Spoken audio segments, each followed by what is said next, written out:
नमस्कार, स्वागत है हमारे YouTube चैनल व्योम के पार पर आपका।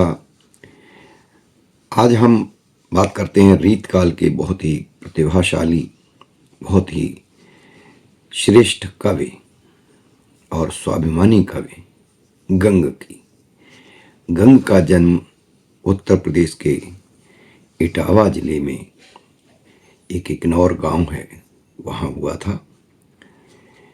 और गंग की कविता से प्रभावित होकर के रहीम ने उनके एक छप्पे पर एक बड़ा भारी पुरस्कार दिया था, और ये 36 लाख दाम का पुरस्कार था। तो ऐसी प्रतिभाशाली कवि गंग के कुछ छंद आज हम आपको प्रस्तुत कर रहे हैं। देखें, एक इनका छंद है कि सब दिन एक समान नहीं रहते। इनके छंदों में लोक शिक्षा और व्यवहारिक शिक्षा के जो उदाहरण मिलते हैं, जो प्रेरणा मिलती है, इस तरह के छंद और जगह देखने को कम ही मिल पाते हैं। गंग के छंदों में जहाँ शिल्प सौंदर्य होता है, वहाँ कथ्य और व्यवहारिकता ये भरी पड़ी है। एक छंद इनका ये देखें कि समय एक जैसा नहीं रहता। आज अच्छे दिन हैं तो कल खराब दिन हो सकते हैं। आज खराब दिन आ रहे हैं तो उसे निराश होने की आवश्यकता नहीं है, कल अच्छे दिन जरूर आएंगे। और इसी समझ को व्यक्ति को अपनाना चाहिए। ये गंग के छंदों से हमें प्रेरणा मिलती है। देखिए इनका एक छंद। एक दिन ऐसो जामे शिविका गजबाज रहें, एक दिन ऐसो जामे सोइबे को सहसो है। एक दिन ऐसो जामे गिलम गलीचा लागे, एक दिन ऐसो जामे तामे को न पैसो है। और एक दिन ऐसो जामे राजन सो प्रीति होत, एक दिन ऐसो जामे दुश्मन को धैसो है। कहे कवि गंग नर मन में विचार देख, आज दिन ऐसो जात कल दिन कैसो है। आज दिन ऐसो जात कल दिन कैसो है। तो अगर आपके दिन बहुत अच्छे हैं, आपके पास बहुत धन संपत्ति है, तो उस पर घमंड नहीं करना चाहिए, आपको अभिमान नहीं होना चाहिए, क्योंकि आज आपका दिन, आज आपका समय बहुत अच्छा है।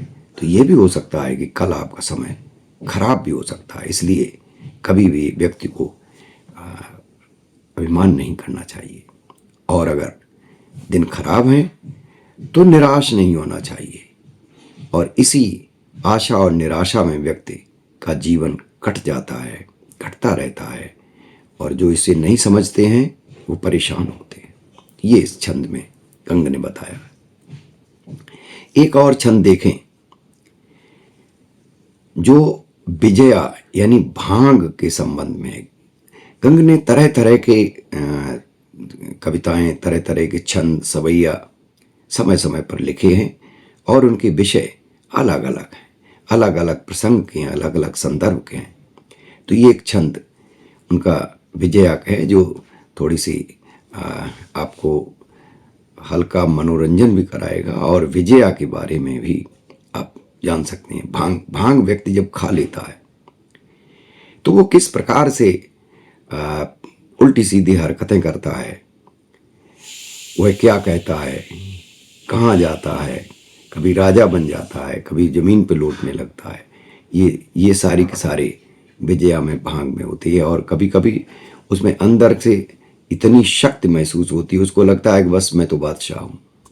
तो इस तरह की चीज़ें आप व्यवहारिक जीवन में, लोक जीवन में देख सकते हैं। एक छंद देखें कि विजया जो बिलार खाए, बिलार यानी बिल्ली, विजया जो बिलार खाए स्वान हु के कान गहे, और स्वान हु जो खाए सो तो धाबे गजराज को। और गजराज जो खाए कोट सिंह हाथ डारे, बनिया जो खाए तो लुटाए दे तनाज को।